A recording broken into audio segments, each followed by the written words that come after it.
Undertaking a subcutaneous injection. Step 1. Identify the reason why you are giving this injection. So this is Mr. Forrester, and he's had a past history of a pulmonary embolus, so we're going to give him some heparin. Okay. Step 2. Check the medication for the 6 rights.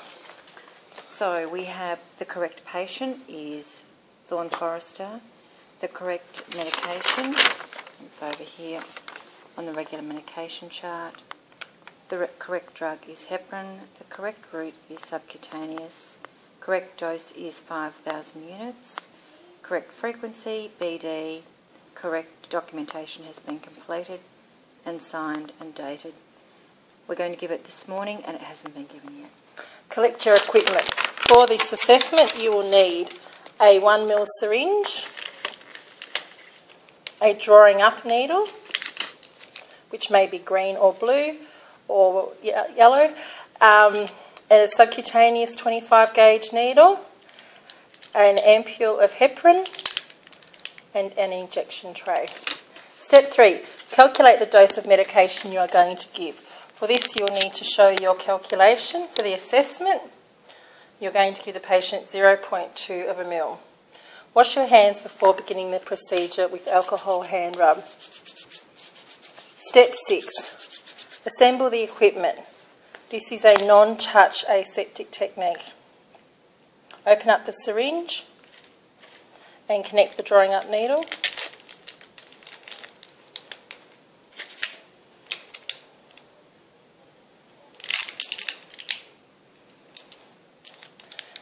Collect your ampule. For this you may swab the top of the ampule or remove the cap for removing the desired dose.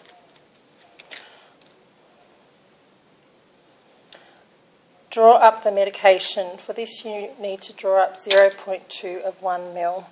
It's good to draw it up at eye level so that you can see the volume you are drawing up. Ensure you have no air bubbles and check the dose is correct.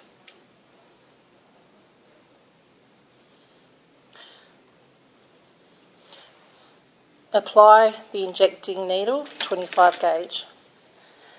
Be careful, do not recap the needle unless you slide it into the sheath.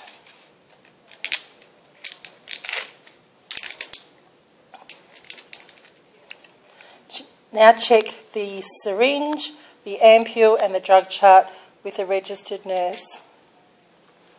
So if I can just check this with you, I have this drug chart and I'm going to give some heparin to our patient today. This is the order.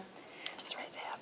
And we've got Thorne Forrester and he's been ordered some heparin subcutaneously. And we're going to give 5,000 units.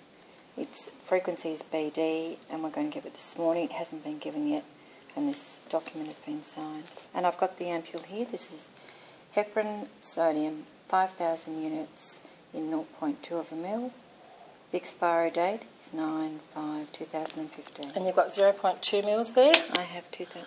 With no bubbles? No bubbles. Correct. Go to the patient bedside. Check their ID with the medication chart.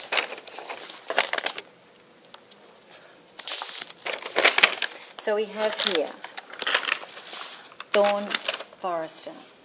And his date of birth is the 16th of September in 1973. That's correct. His UR number is 457006. That's all correct. Explain the procedure to the patient. So, Mr. Forrester, I'm going to give you a subcutaneous injection in your stomach this morning. This is your heparin that I believe that you've had in the past. Is that correct? That's correct. Do you have any allergies? I see here on the chart it's noted that you're allergic to amoxicillin. Yes, I'm allergic to amoxicillin. Okay, thank you very much. Provide privacy. So we'll draw around the curtain.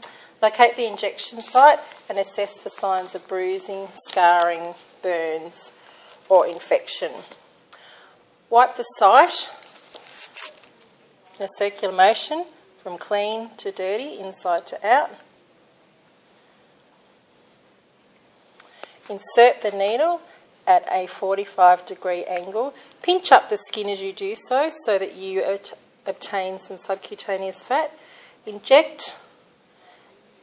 insert this needle and inject.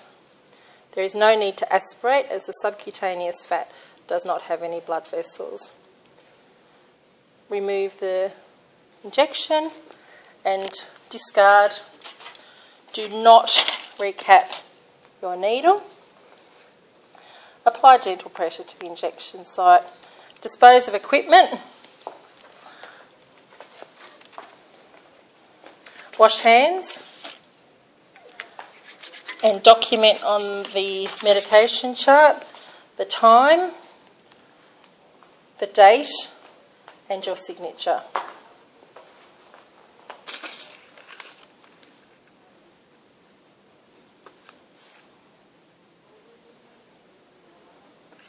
Wash your hands. If the patient hasn't had this medication before, you should return and check that they have not had any ill effects. And the patient looks very happy and is going to enjoy an episode of The Bold and Beautiful. That concludes subcutaneous injection.